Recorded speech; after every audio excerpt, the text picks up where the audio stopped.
Hello, this is Awesome Sauce Radio. Awesome Sauce!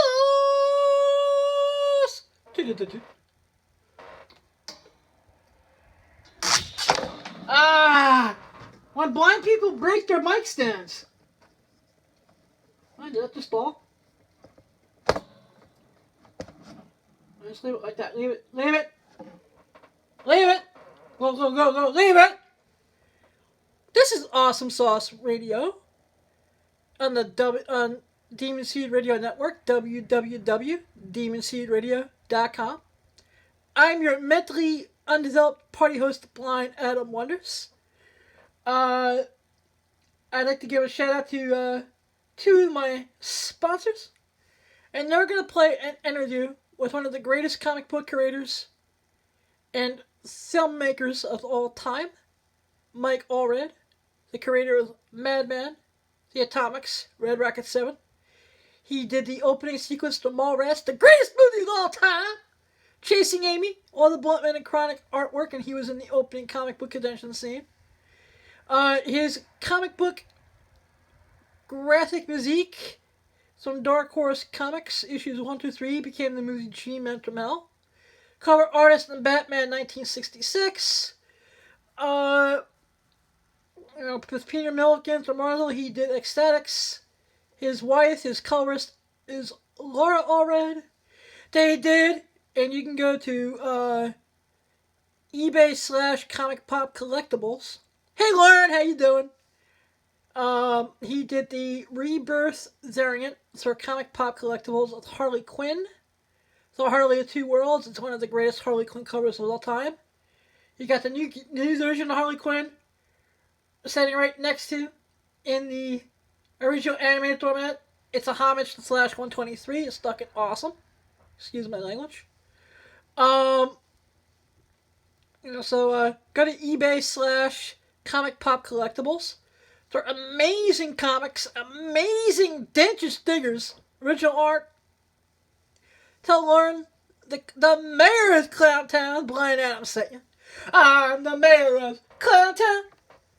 Also want to give a shout out to Sal's Pizza Corner, 71 West Main Street, Ramsey, New Jersey, 07446-201-327-8929.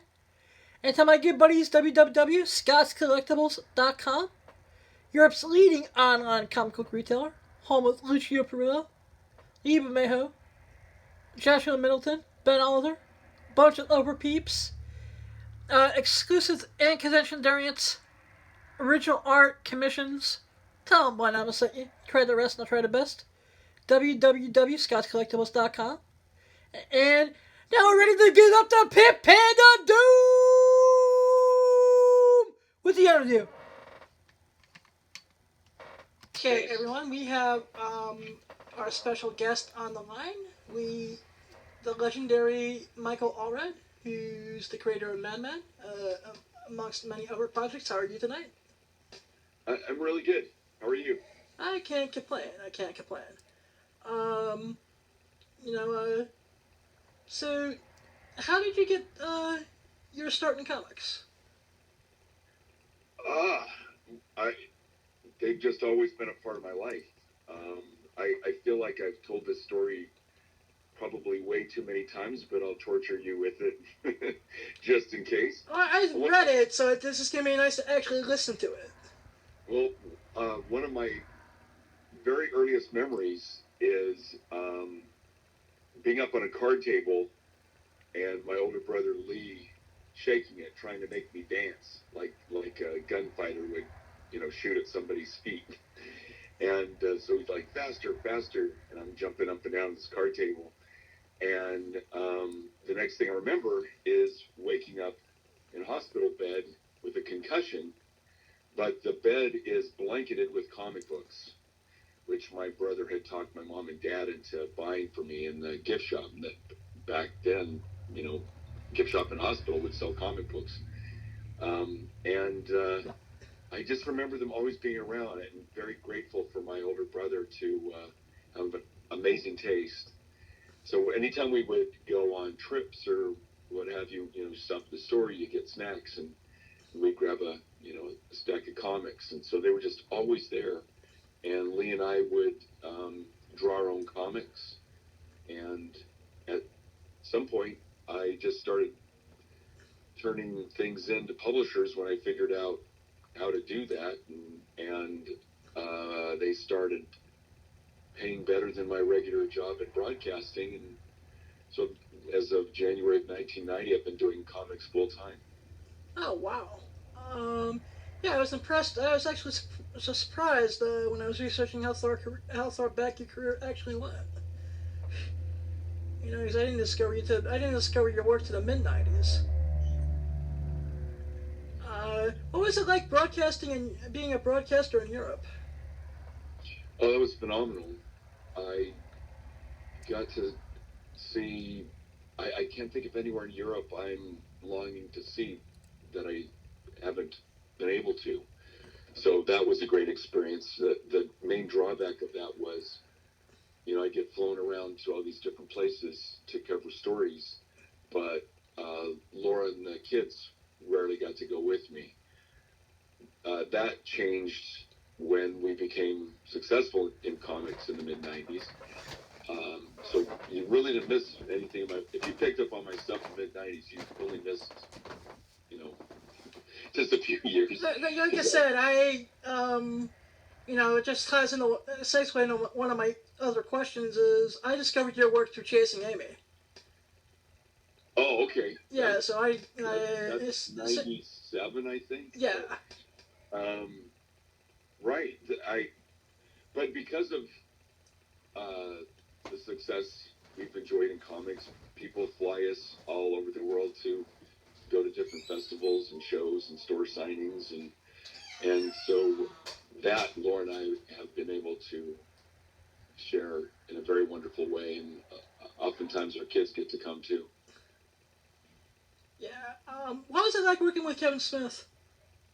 It was great. Him and Jason Mewes are actually going to stay at one of our houses in January. They're doing a little tour thing. We have a couple of houses that we Airbnb'd. They're going to stay in one of them, so it'll be nice to catch up again. We just saw Jason here in Eugene last year, I think. But Kevin has always been great. It's a relationship I'm really thrilled with. It's fun when someone's enthusiasm for your work can tap you into a whole other audience. So when, like you discovered my work through Chasing Amy, so there's a lot of that cross-pollination. And then I found out that you did the sequence in my favorite movie of all time, the movie without I would not have the podcast or a college degree, and that's Mallrats. Okay. Yeah, well, that's where it really started with Kevin and his producer Scott Mosier. We were at a comic show. It might have been Comic-Con in San Diego. I'm not positive, but I'm pretty sure that's where it was, where we were just walking down the aisle and walking towards each other, recognized each other. Of course, he had a better advantage of that. I was surprised that he recognized me, but like, oh, hey, you're Kevin Smith. Yeah, you're Mike Allred. And discovered we belonged to a mutual admiration society, and Kevin was with Scott Mosier. And then Kevin turns to Scott and says, hey, we got our second movie coming out, and there's this opening title sequence, and was wondering if you would be into doing something, of course. And it was for the London character, and with that, I just went to town and added all kinds of other things beyond what they asked, including drawing Jay and Silent Bob, and they liked that rendering enough to then ask me to do the opening title sequence for Chasing Amy, and design the Madman and Chronic characters, and also draw everything that you see Ben Affleck and Jason Lee do in the film. And then so that's all your artwork.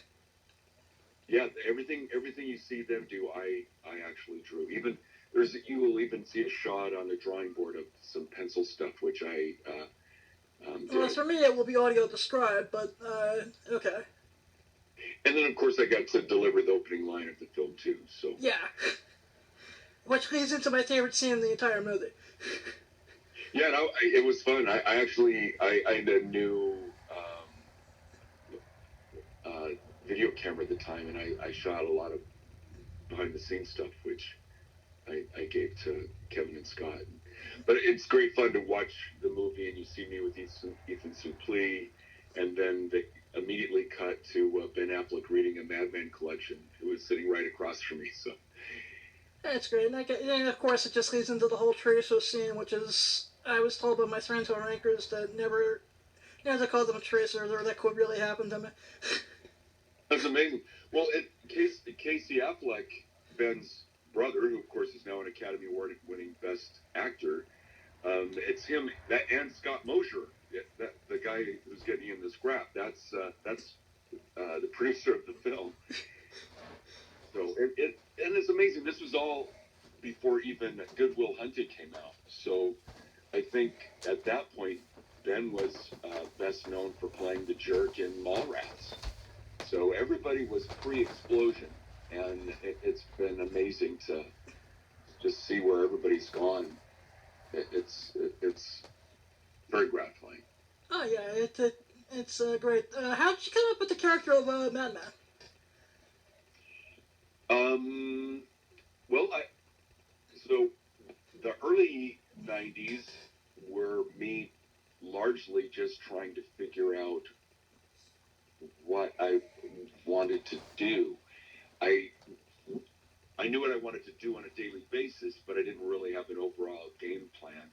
And so my work at that time was very esoteric, varied, and I had created an umbrella title and an anthology of my own work called Graphic Music, and just had different stories that a lot of throwing against the wall to see what would stick, and just if I felt like doing a vampire story, I'd do a vampire story, film noir, G-Men story, and just kind of mix all of these genres together just for fun, and by the seat of my pants, with no real locked down goals.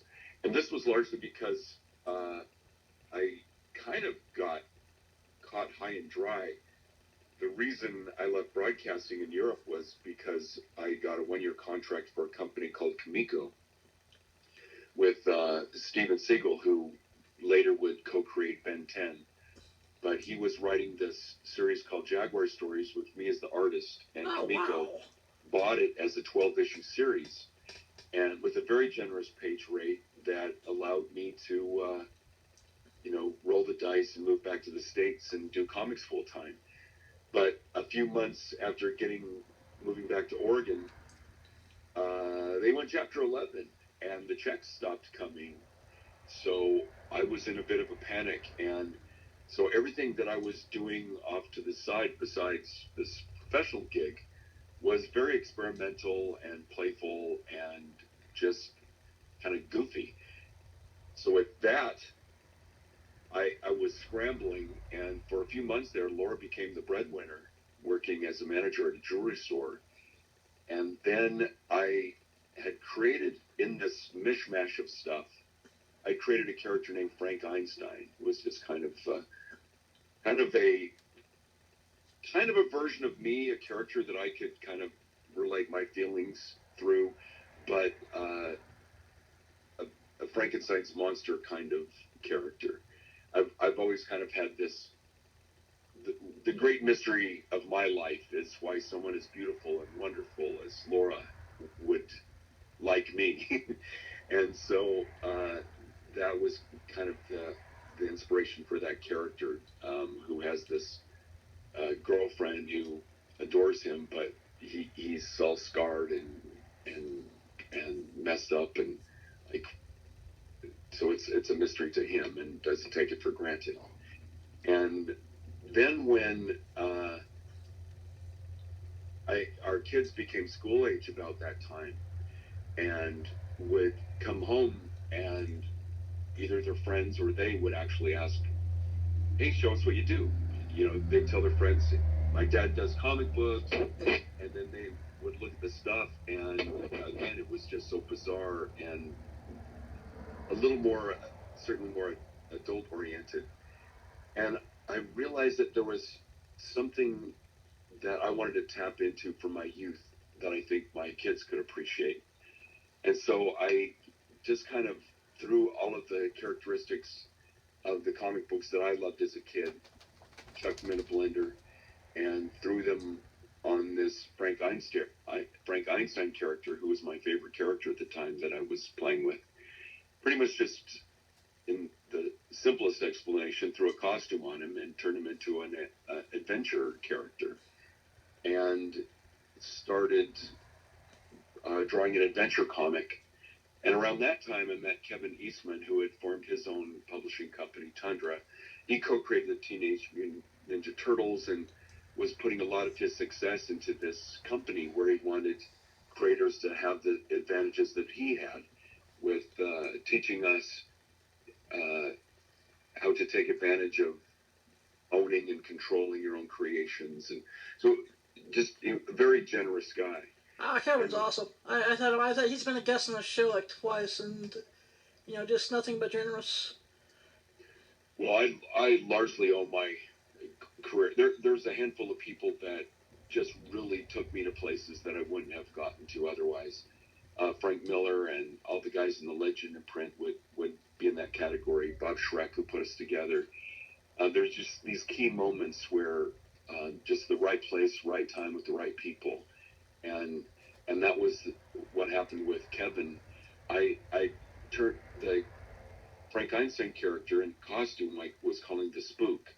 I'm a big fan of Will Eisner in The Spirit, and I thought that was kind of a fun play on that.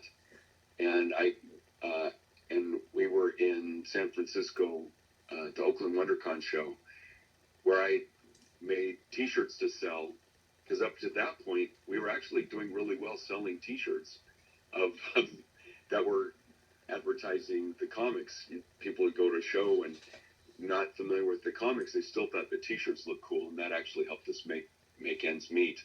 And I created a glow-in-the-dark Spook T-shirt and a fake comic book cover for the Spook.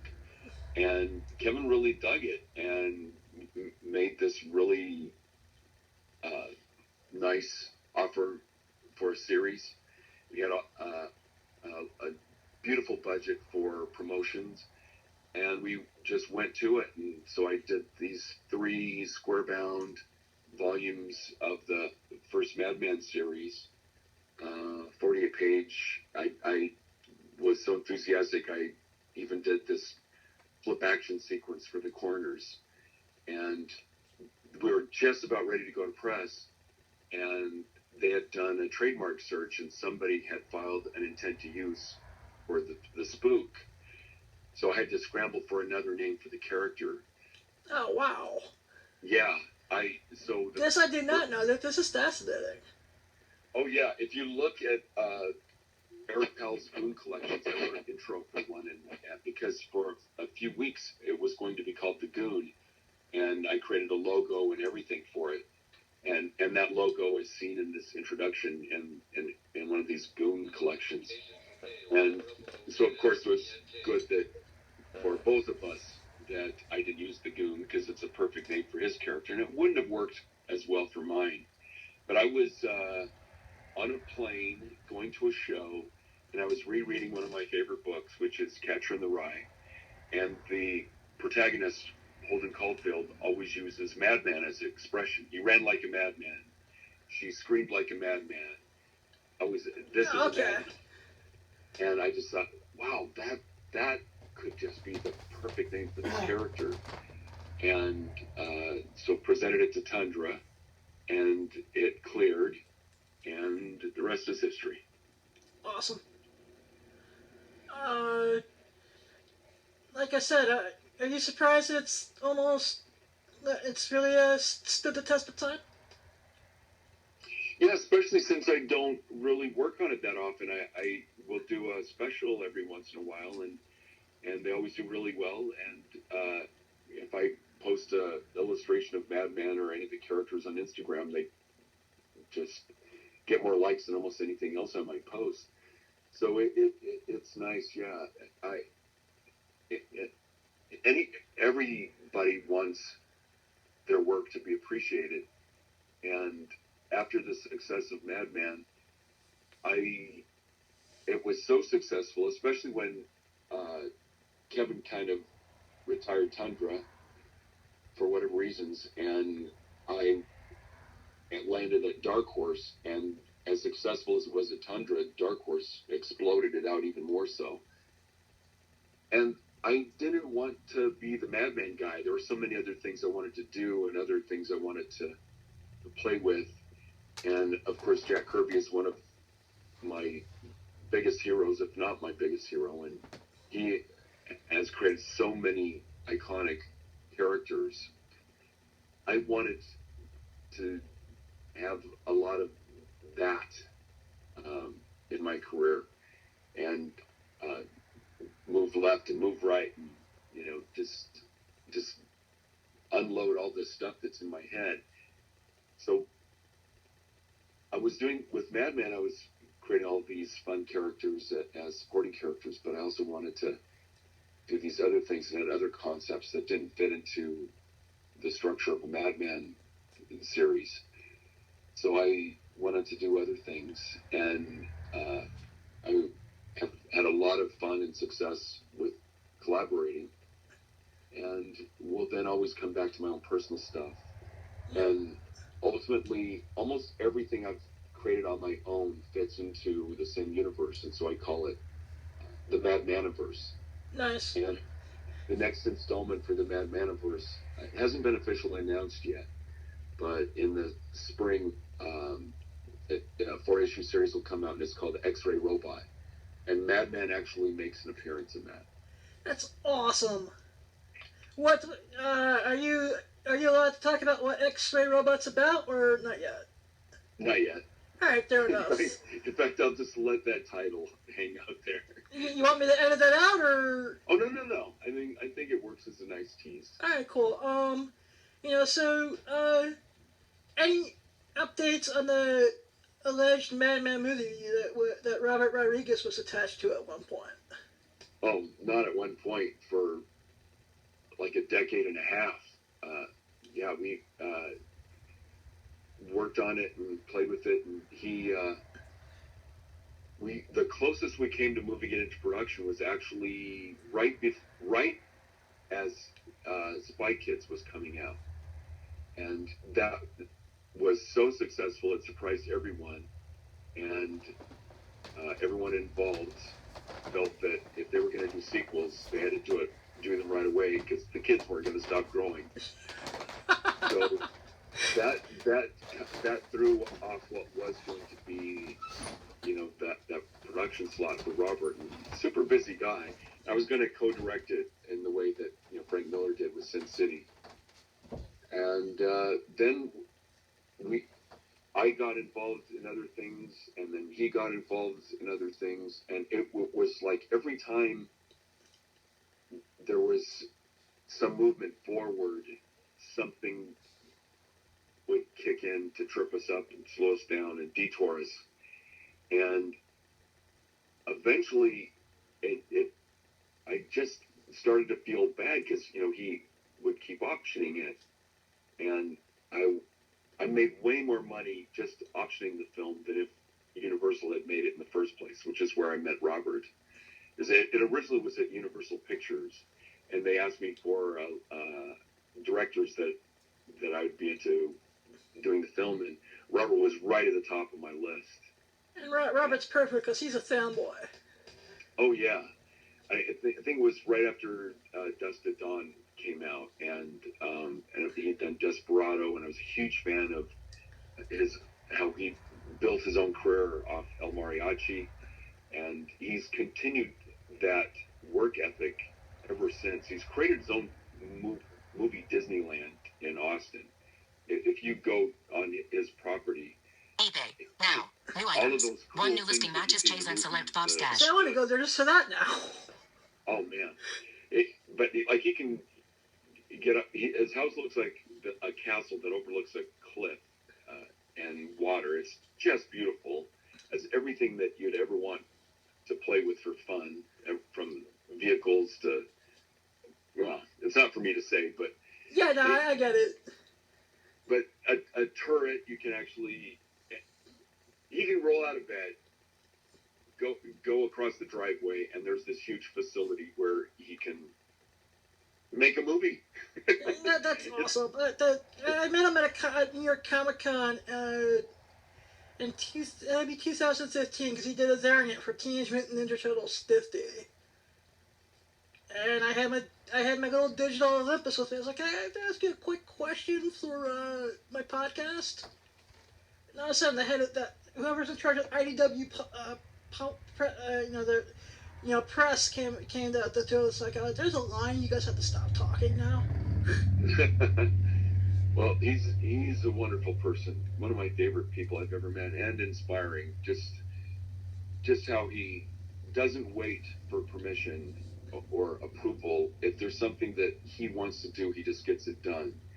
And that, while being the trait that I love the most about him, is also why the Madman movie just never happened, because he always had so many of his own things that he wanted to do, and so finally I just let him loose from his commitment. He'd probably still be optioning it for me just out of the goodness of his heart, but as of now I've got all the rights back. But I've gotten so busy doing comic books, which is where my happy place is, that I haven't gone out there and done the whole pitch thing again, which I'm not a big fan of. Just it really is a needle in a haystack. You go out there and you're trying to find, unless you just let it go.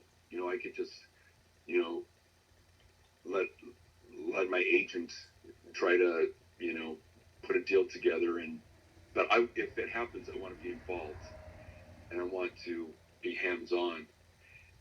It doesn't mean I necessarily have to direct it, but I do want it to have a vision that I will be happy with.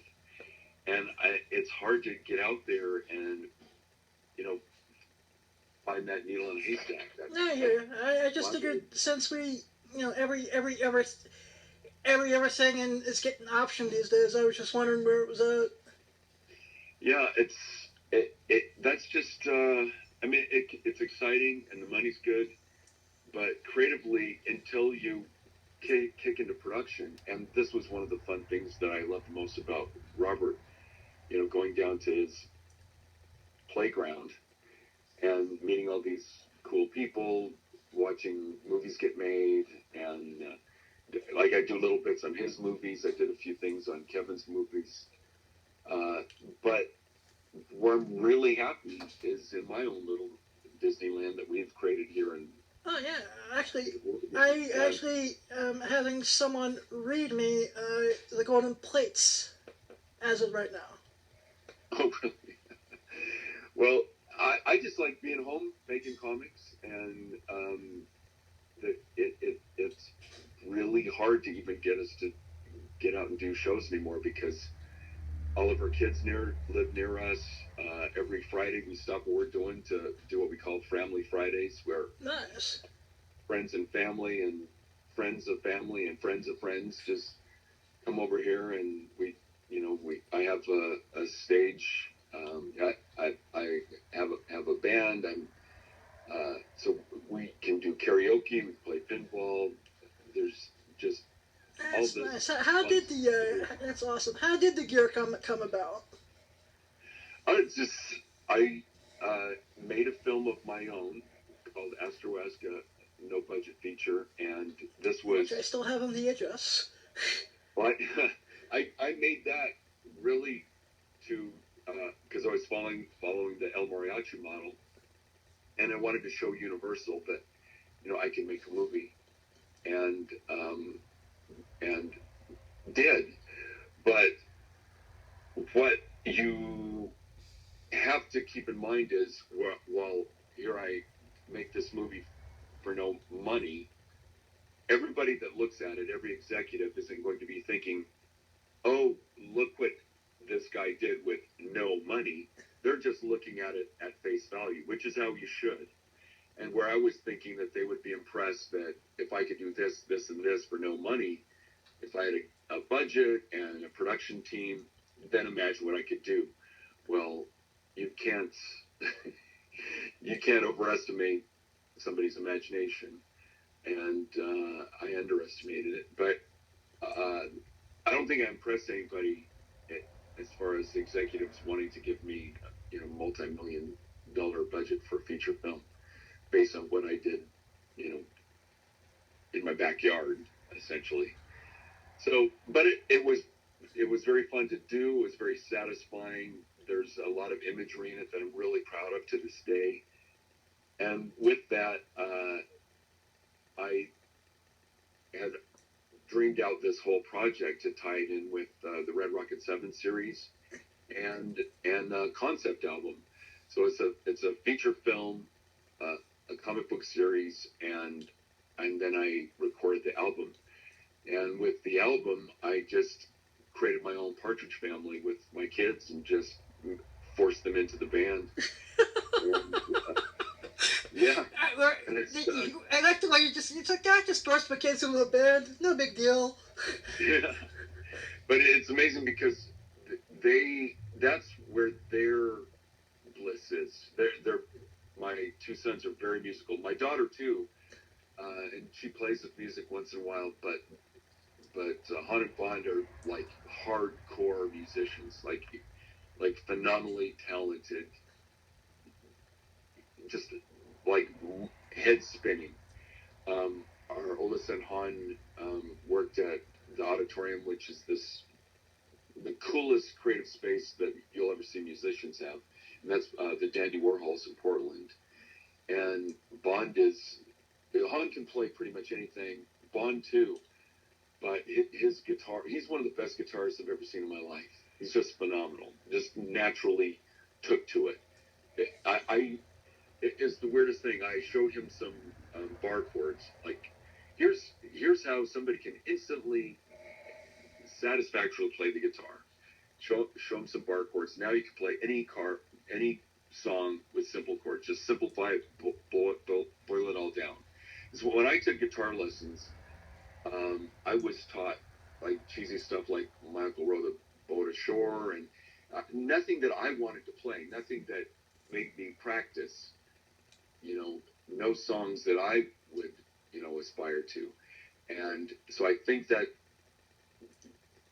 anybody teaching anything needs to tap into the student's interests. And I was able to do that with Bond by just showing him. Well, for instance, if you show somebody how to play a Ramones song, I can teach anybody a Ramones song in 5 minutes. Oh, and wow. Then they can play the Ramones song and play to it. And then from there, they learn another chord, and then you start getting more intricate with it. You build up your dexterity with your finger work, and it grows and grows. Well, with Bond, I showed him some bar chords, and then literally a week later, he's like, "Watch this, Dad," and then it was like Hendrix. What's happening here? I thought it was just too surreal. That's awesome. That's how phenomenally talented he is. And then he married, who is now our bass player, Nicole. So it really is this weird little psychedelic space rock Partridge Family. Yeah, like I said, one of my original side questions here, the Astro X, is it able to be streamed anywhere at this point? No, I want to do a re-edit on it and polish up the soundtrack. There was It's like I said, I have it on DHS, but I have nothing to play it on anymore. Yeah, I encourage people to take the VHS and there are these old machines that you can put, go to disc from a VHS, and that's how I watch it. I digitized it and then put it on my computer, and that's that all of the original material, the original film, all got lost. It's really heartbreaking because I could really do a pretty killer polish on it if I had all the source material. Oh, wow. So the material now is the digital copy of what it was a bonus feature on the G-Men from Hell DVD. So my earliest comic book work got turned into a feature film, Yep, And, G-Man from Hell. huh? G-Man from Hell. It's actually one of my favorite movies. Oh, thanks. Well, Christopher Coppola directed that. He's Francis Ford Coppola's nephew. He's Nicolas Cage's older brother. In fact, Nicolas Cage was almost Cheetah Man for that movie. Really? Wow. Yeah, yeah. The scheduling didn't work out, but he was ready to go, and that was, and especially then because this was when he was doing like Con Air and stuff like that. It was making $20 million a movie. It was it would was during his heyday though. But with that, that DVD came out, and its bonus feature was Astro-esque, but it was the wrong edit. So it's not, the sound isn't mixed, and it's not letterboxed. But that is the highest quality source material for editing it. And so that's why I want to take that and just do a new edit on it, polish, really make it as super cool as possible, and then just put it somewhere for free, just so that people can see it, enjoy it.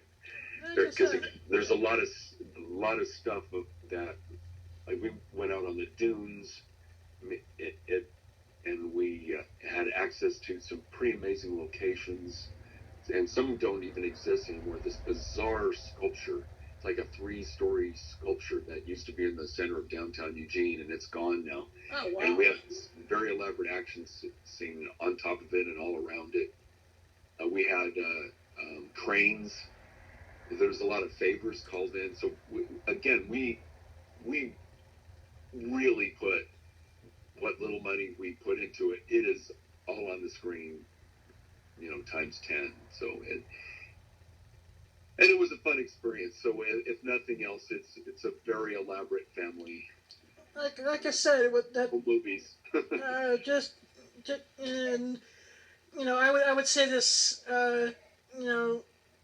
It's one of the top 5 movies that made me want to pursue something creatively. Well, man, if I was like now, you can, if you have an iPhone, you can make a killer movie. So what's available to people now for literally no money, it really does just come down to imagination and whatever you can source.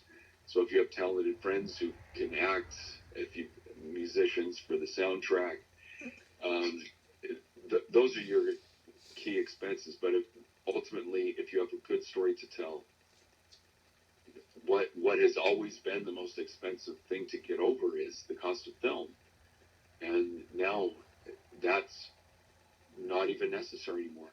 Like you can shoot something digitally and then through a computer make it look like any film stock ever. Oh, it's crazy. Yep. What advice would you give to new creators? Someone just aspiring, getting started? Just, I hate to use a Nike slogan, but just do it. Yeah, actually, I'd love to use a Nike slogan because I am standing about 200 yards away from Nike started, so why not? Hey, it works. It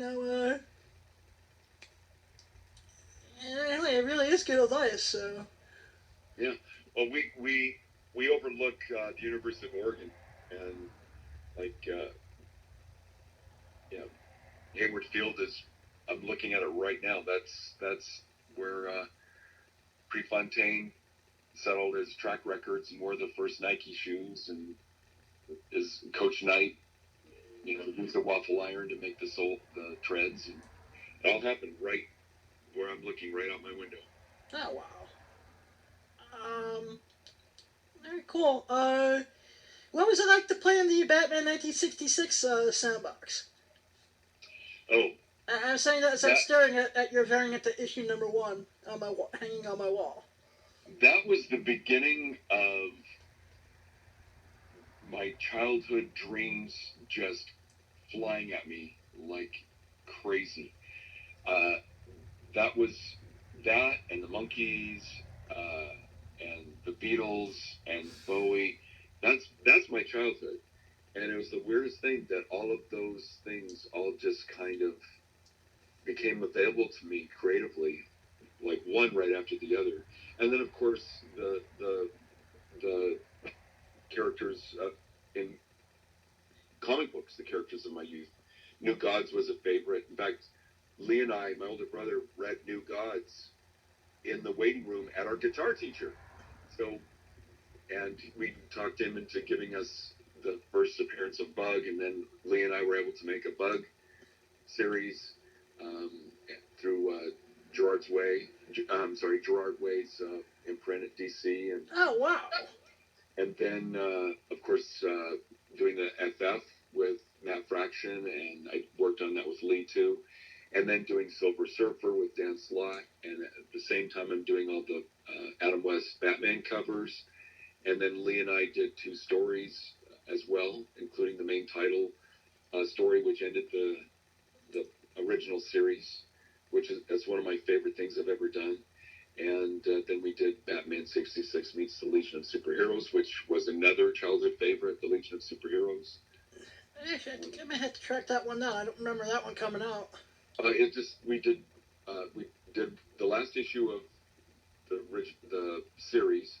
I did all the covers for all the crossovers too. You know, Man from U.N.C.L.E. and Stephen Peele and Wonder Woman. Green Hornet? Yeah, Green Hornet. Alex Ross, I did the variant for the Green Hornet. Alex Ross did the main cover on that one.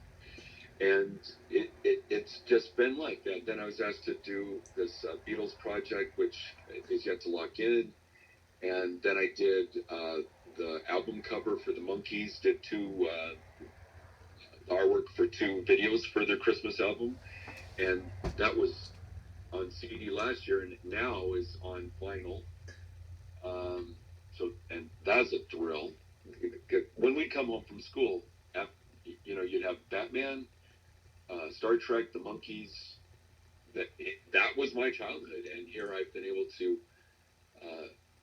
meet and become friends with and do work of these childhood icons.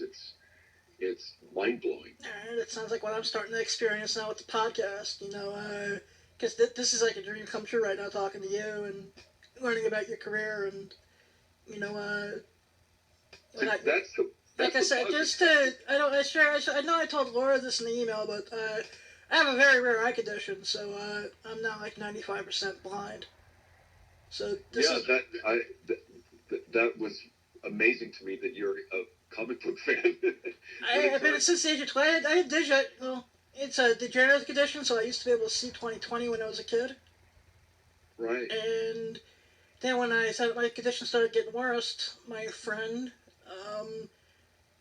she was just like, I don't want you to feel sorry for yourself. He pulled me out a Daredevil comic. Yeah. And, Have you watched that series, Scene, on Apple TV Plus? Not yet, because there's just too much content to consume.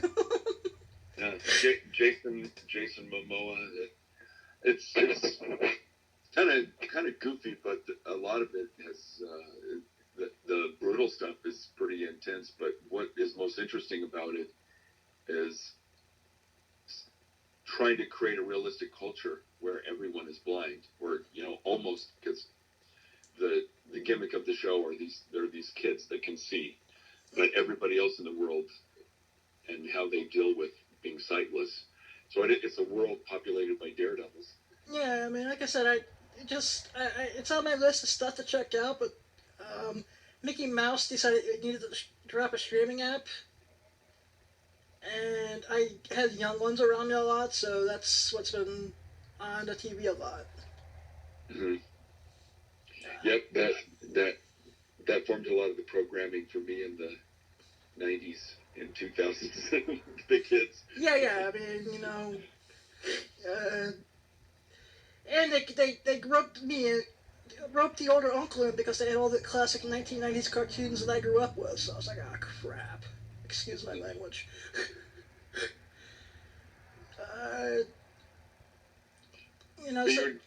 But I was thinking about what you said about how the podcast has kind of opened things up for you, and that's, in my opinion, the positive side of social media, because I think in a large part, social media has opened this can of worm of ugliness, just ugly behavior like I've never seen in my whole life.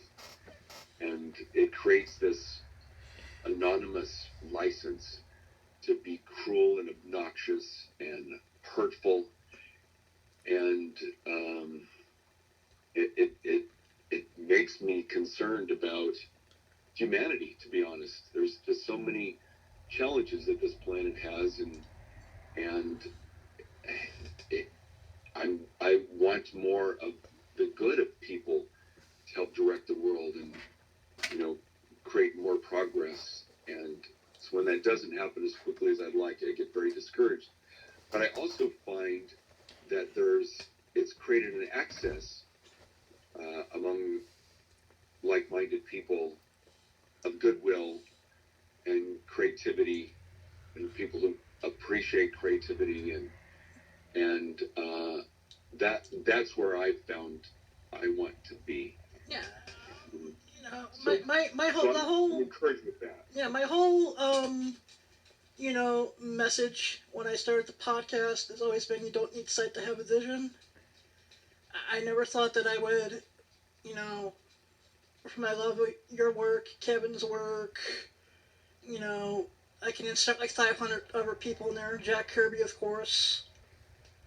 And I never thought through social media that I would get to interact with his grandkids. Um, and whatnot. Being able to be the blind person I saw in comic books growing up. The Alicia Masters, the Matt Murdochs. Especially with Silver Surfer. Silver Surfer, it's not the Fantastic Four that wins him over. It's the blind sculptress. Yeah. And that's something that always spoke to me. It was whenever I start having a what we call a bad blindness day. Yeah. Well, for as long as I can remember, I've said that that's my favorite comic book story of all time. What's called the Galactus trilogy, and it still is.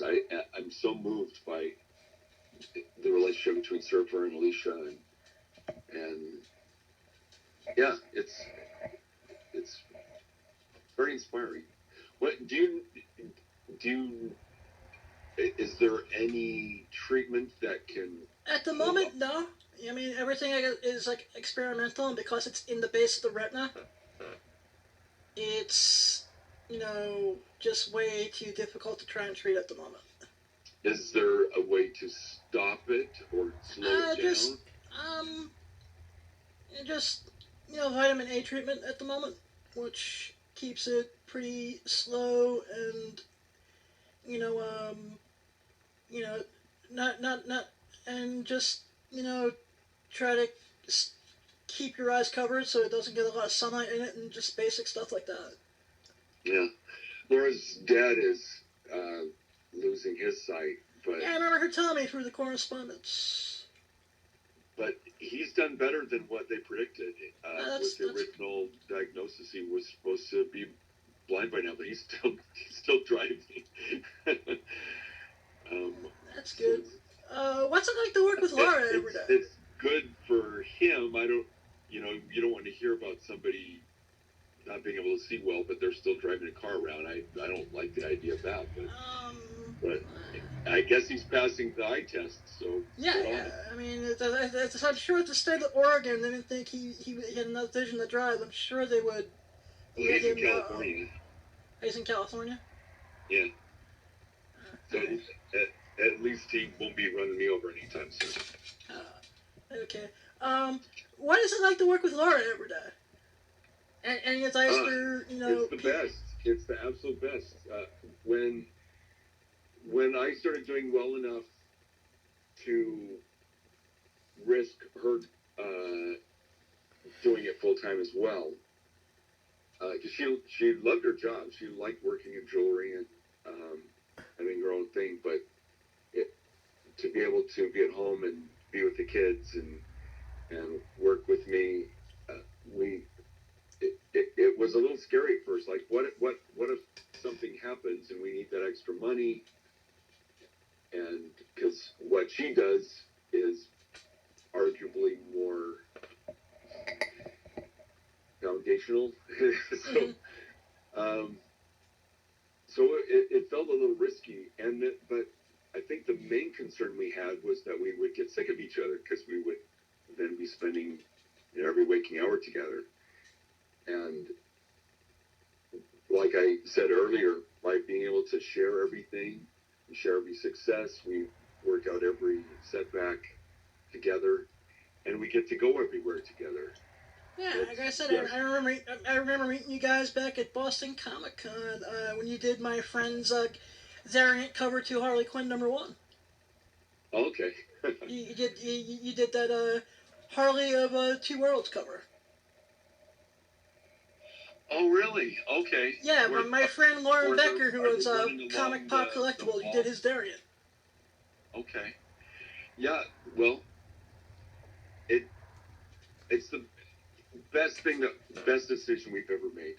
We are so close. It's gotten to where I can't stand being away from her. I just love her more and more all the time. Never think that I could possibly love someone more, and yet I always do. And then when, for whatever reason, I have to go do something, or she has to, and the other isn't able to go, it's really, it hurts. I just miss her so bad. Yeah, like I said, and I completely encourage anybody, if they are able to share a profession with their spouse in this way, I would hope that they'd have the same experience that we would. That's awesome. I really want to thank you for your time tonight, man. Thank you for your interest. This is, like I said, this is one of my dream interviews come true. I can go on for hours, but I know you got a busy schedule. And I'm going to end by saying thank you for all the years of entertainment and all the years of inspiration, and for helping me get to this point in my life and my career, Michael. Oh, well, thank you. And speaking of dreams, yet again, that my Bowie book comes out in January. I worked on that for several years, and I'm super proud of it. And if anybody, either if you're a Bowie fan, you absolutely have to have it. If you've always kind of been interested in him, I think this is the perfect book for you, because if you have enough time for one last question, how did the Bowie book come about? Well, it was something I've wanted to do ever since I was making comics, because I would actually buy record albums and make comic books and little adventures for some of these rock and rollers. I'd turn them into adventure heroes, but Bowie especially, who, I was originally introduced to because of this whole rock and roll alien sci-fi aspect of Ziggy Stardust. And Red Rocket 7 was my unofficial Ziggy Stardust comic book.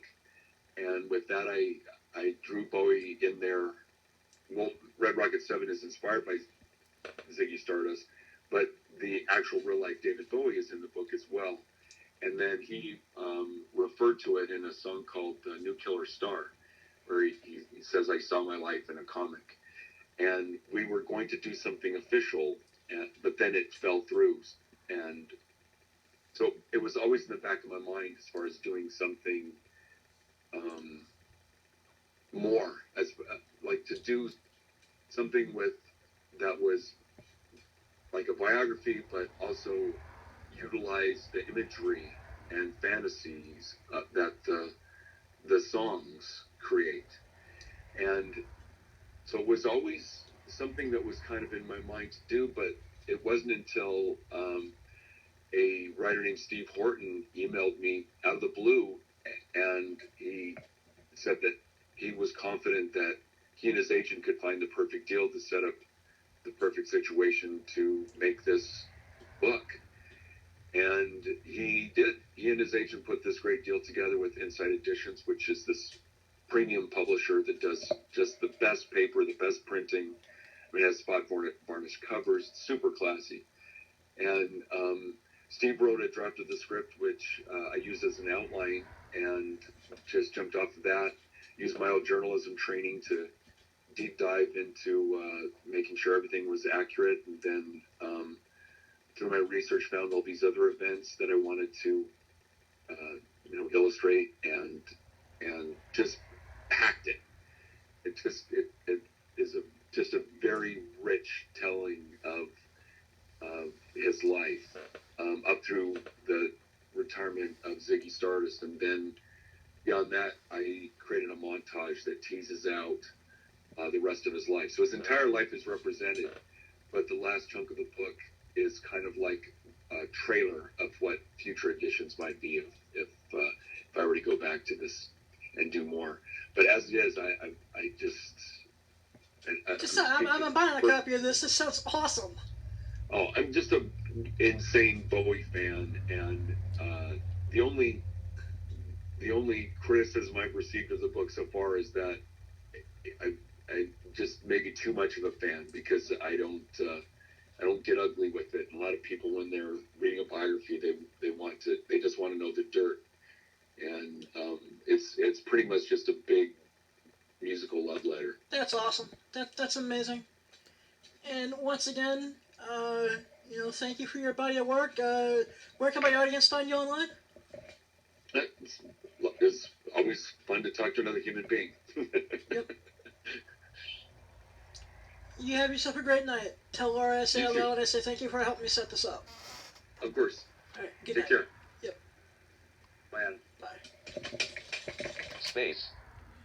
Amazon, how much time is left on the timer? You have 3 minutes and 20 seconds left on your 1 hour timer. Well, everyone, that was Michael Allred. Just Google Michael Allred in your Google search bar. Things will come up. Get his book, his Bowie book that comes out in January. Check out Madman, Red Rocket 7, Astro X, Batman.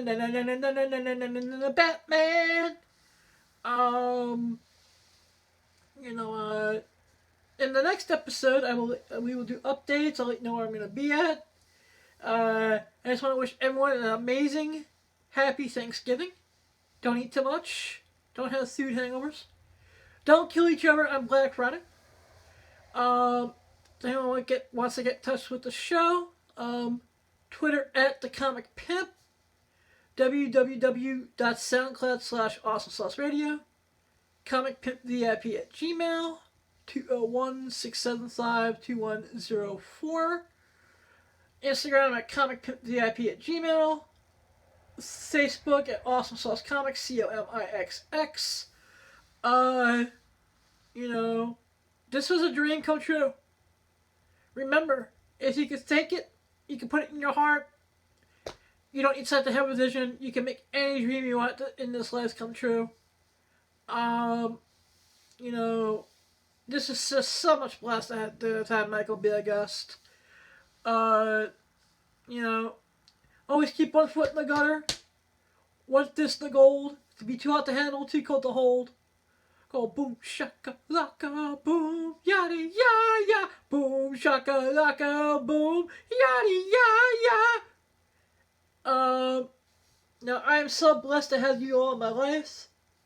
I'm so blessed to have you be a part of the Awesome Sauce family. I'd like to thank Demon Seed Radio, www.demonseedradio.com, for hosting the show. They have listened to all the amazing shows here on the network, www.demonseedradio.com. I'd like to thank Comic Pop Collectibles for sponsoring the episode. eBay/Comic Pop, COMIC-POP-COLLECTIBLES. Tell Lauren Becker that Blind Adam sent you. I want to thank Scott's Collectibles for sponsoring the show. www.scottscollectibles.com, the home of Lucio Perillo, Ben Oliver, Joshua Middleton, Richard Lee, exclusive variants, convention variants, original art, commissions, full body, butt shot, full body shot. Tell Daniel Scott and the Scott's Collectibles crew Blind Adam sent you. www.scottscollectibles.com. Sal's Pizza Corner, best pizza in all of northern New Jersey, 71 West Main Street. Ramsey, New Jersey, 07446 201 327 8929. Tell Joey Slapnuts Blind Adam sent you. Blind Adam out. I love you guys. Amazon, stop. Stop recording video.